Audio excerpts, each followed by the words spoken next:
Cálculo integral, integral indefinida. Antes de hablar de cálculo integral, y sobre todo para entender mejor el tipo de notación que vamos a utilizar en él, vamos a introducir el concepto de diferencial de una función. Empezaremos definiendo, en primer lugar, el incremento de una función f en el punto x0 correspondiente a un incremento h de la variable independiente, y lo designaremos por incremento de f en x0 con respecto a h, como la diferencia entre f de x0 más h menos f de x0. Esto lo observamos fácilmente en la imagen inferior. Tenemos una función y igual a f de x, en ella tenemos un punto de abscisa x0 y de ordenada f de x0, un incremento h de la variable independiente y el punto de abscisa x0 más h y de ordenada f de x0 más h. Pues bien, se define el incremento de la función f en el punto x0 con respecto a h como la longitud de este segmento, es decir, la diferencia entre f de x0 más h y f de x0. Se define el diferencial de una función f en el punto x0 correspondiente a un incremento h de la variable independiente, y lo denotaremos por diferencial de f en x0 con respecto a h, como el producto de la derivada de la función f en x0 por h. Gráficamente, y ahora entenderemos, más adelante entenderemos por qué, el diferencial de la función f en x0 con respecto a h es este segmento de color verde que tenemos en la imagen. Siendo t la recta tangente a la gráfica de la función f en el punto x0, vamos a explicar ahora qué significa el diferencial de f en x0 con respecto a h.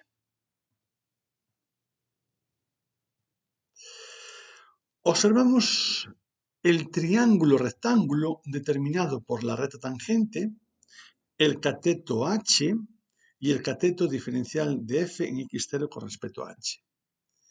Recordaremos en primer lugar que la derivada de una función en un punto es la pendiente de la recta tangente a la función en dicho punto, es decir, f' en x0 es igual a mt, pendiente de la recta tangente t. También tenemos que recordar que la pendiente de una recta es la tangente del ángulo que forma la recta con la parte positiva del eje de abscisas. Es decir, la pendiente de esta tangente t es la tangente de este ángulo alfa. Por lo tanto, la pendiente de la recta tangente t sería la derivada de la función f en el punto x0 y a su vez la tangente del ángulo alfa, que por definición es el cateto opuesto entre el cateto contiguo. En ese triángulo rectángulo, el cateto opuesto es el diferencial de f en x0 con respecto a h y el cateto contiguo es h. Por consiguiente, llegamos a que la derivada de la función f en el punto x0 sería igual a el diferencial de la función f en el punto x0 con respecto a h partido por h.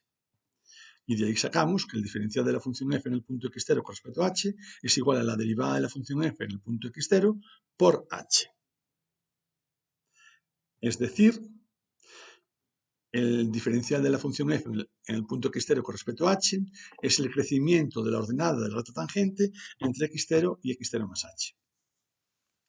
Por otra parte, el diferencial de la función f en x0 con respecto a h se puede considerar como una buena aproximación del incremento de la función f en x0 con respecto a h, en el mismo punto x0 y para el mismo valor de h, puesto que cuando h es muy pequeño, es decir, cuando h tiende a 0, se verifica que el límite cuando h tiende a 0 del incremento de la función f en el punto x0 con respecto a h partido por el diferencial de la función f en el punto x0 con respecto a h sería igual al límite cuando h tiende a 0, aplicamos las definiciones, de f de x0 más h menos f de x0 partido por la derivada de la función f en el punto x0 por h. Es decir, si separamos este cociente como producto de dos cocientes, quedaría el límite cuando h tiende a 0 de 1 partido por f' de x0 por f de x0 más h menos f de x0 partido por h. Si recordamos la definición de derivada, el límite cuando h tiende a 0 de f de x0 más h menos f de x0 partido por h sería la derivada de la función f en el punto x0. Y puesto que la derivada de la función f en el punto x0 es una constante, tendríamos que este límite es igual a 1 partido por la derivada de la función f en el punto x0 por la derivada de la función f en el punto x0. Es decir, ese límite me daría 1. La derivada se puede expresar también como un cociente de diferenciales. Si consideramos la función identidad, la función f de x igual a x, su derivada, f' de x, sería 1. Y en consecuencia, podríamos escribir que el diferencial de f de x, que es f' de x por h, lo podríamos escribir como, en lugar de f de x, ponemos x, diferencial de x, en lugar de f' de x, ponemos su derivada, 1 por h. Es decir, que el diferencial de x sería igual a h. Por lo tanto, diferencial de f de x lo podríamos escribir como f' de x por diferencial de x. En lugar de h ponemos diferencial de x porque sabemos que h es diferencial de x. Y de aquí despejamos f' de x, que sería el diferencial de f de x, partido por el diferencial de x. Teniendo en cuenta que y es igual a f de x, resulta que su derivada, y' sería la derivada de f de x. Y en consecuencia podríamos escribir que y', en lugar de escribir f' de x, escribimos y', sería igual a diferencial de y, puesto que f de x es igual a y, escribimos diferencial de y, partido por diferencial de x. O también que el diferencial de y es igual a y', derivada de y, por diferencial de x. Vamos ahora a introducir el concepto de primitiva de una función. Sean f minúscula de x y f mayúscula de x dos funciones reales definidas en un mismo dominio. La función f mayúscula de x es una función primitiva de f de x, de f minúscula de x, si f mayúscula de x tiene por derivada a f minúscula de x. La operación que permite obtener una primitiva f mayúscula de x a partir de una función f minúscula de x recibe el nombre de integración. Si f mayúscula de x es una primitiva de f minúscula de x y c es un número real cualquiera, la función f mayúscula de x más c es también una primitiva de f minúscula de x. La demostración es evidente. Teniendo en cuenta que la derivada de una suma es la suma de las derivadas y que la derivada de una constante es 0, la derivada de f mayúscula de x más c sería igual a la derivada de f minúscula de x más la derivada de c, es decir, la derivada de f minúscula de x más 0. Es decir, la derivada de f minúscula de x, que sería f minúscula de x. Por lo tanto, cada función tiene infinitas primitivas, que se diferencian únicamente en una constante. Al conjunto de las primitivas de una función f minúscula de x se le llama integral indefinida y se designa por la integral de f minúscula de x diferencial de x. El símbolo, que parece una S alargada, se lee integral de y f de x se llama integrando. El número real c se llama constante de integración. En la práctica la constante c se sobreentiende y no suele escribirse, aunque es recomendable escribirla porque en algunos casos tendremos que calcularla. Entonces la integral de f minúscula de x diferencial de x sería igual a f mayúscula de x más c.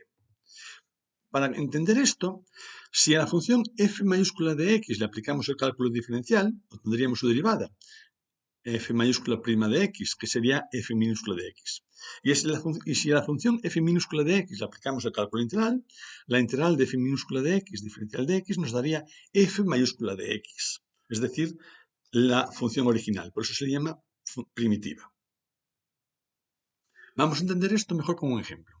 Si f mayúscula de x es la función 4x cubo, aplicando el cálculo diferencial, la derivada de f minúscula de x, que llamaríamos f minúscula de x, sería 12x cuadrado.